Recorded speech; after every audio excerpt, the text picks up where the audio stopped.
Time for another one of our Athlete of the Weeks, as this is Andy Santhuff. It's a great season for Andy and the Call of Duty teams right now, particularly Call of Duty Warzone, and we'll talk more about those in a second. But first of all, Athlete of the Week, and you've been tearing it up out there. What's it feel like to kind of be one of the guys that people are starting to recognize, not just on your team, but kind of really across the league? So I'm really honored about it. Like, there's plenty of guys that are really good across the league, and unfortunately, stuff does happen, but I really do appreciate everybody actually noticing, and I've been trying to get out there for sure and everything like that, and trying to help all my teammates, and thank God Isaiah came in and helped with that too, but it feels great. Talk a little bit too about just your journey onto the esports team, because when you came here from Green River, it wasn't necessarily like you were recruited to be on esports. It just kind of, hey, this is happening, we're here. What's it been like kind of going from, okay, this is cool, I'm going to try it out, to becoming a team and a group that's really competing for titles?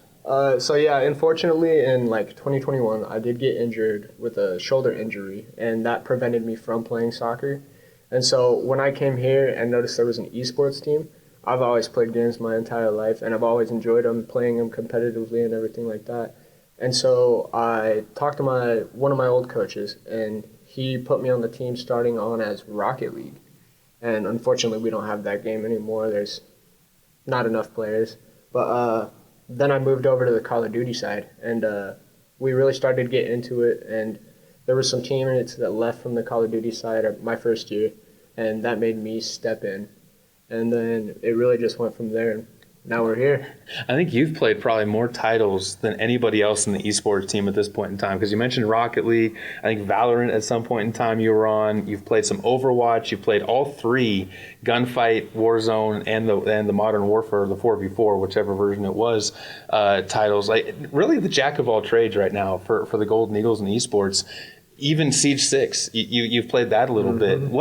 What drives you to do that and just be open to taking any title? See, and I just, like I said, I love playing video games, and usually those are games I've played. I've played a variety of video games. It's not just normally Call of Duty. I mean, I grew up on Call of Duty, but before I came to college, I started playing a little bit of Valorant.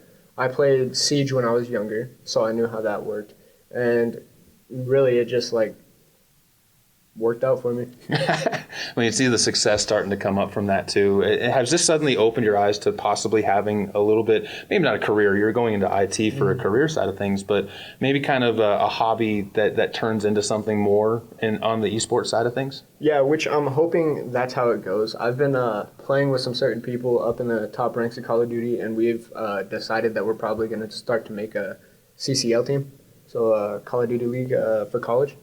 And that includes a bunch of money prizes and all of this stuff. It's not just one college, it's the entire nation going against each other in a college setting. You guys stepped up, and you and DC, who's actually here as an observer right now, but you and DC on the Warzone side of things stepped into a title that we already had some success in, obviously national champions, going back to last spring.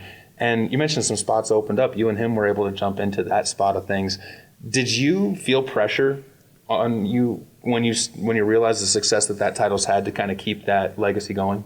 Yeah, of course. I mean, they're pretty big shoes to fill, from going to national champs to just starting out with new players. I mean, I feel like me and DC have been playing Call of Duty for a while. We've played Warzone, all sorts of stuff in that genre. And I feel like we're doing pretty well right now. I mean, I really hope we can fill their shoes, and I just hope it keeps going pretty well. What are some of the things that drive you, just as an athlete and a competitor? What gave you that competitive spirit, going back to even soccer and moving forward? So ever since I was younger, I've always played competitively. My father was very competitive, and I kind of caught that on. And so, I've just really been a competitive type guy. I don't like losing, but it's also not the end of the world. And we just like to win. Talk a little bit, too, about the academic side of things. How do you balance that? Because IT is not an easy major by any means. There's a lot of, obviously, stuff you have to remember and really numbers stuff you have to focus on. What's the balance that you've been able to find with that? So, sadly, my IT classes do go over my class times. But I've been able to balance it because they're HyperFlex classes, and they record every time we have a class. And so I'm able to go back and watch, which makes it really nice to be able to watch what I missed and everything like that. And it kind of takes stress off my shoulders, kind of trying to debate if I should go to class or do this thing. And so I can really do both while playing games. And then afterwards, like after our games, I can do classes and all of that stuff.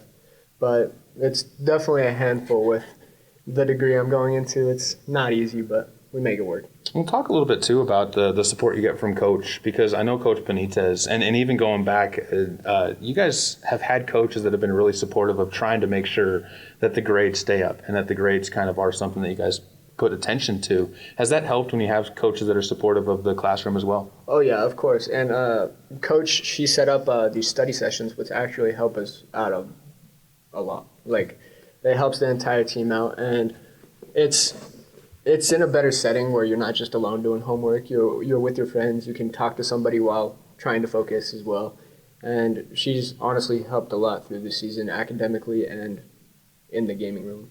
When you guys talk about the postseason side of things, Warzone kind of has the bigger, I think, kind of aura around it. But how far do you feel like these teams can go this year? What are some of the things that are strengths that these teams have that make you think can go a long ways?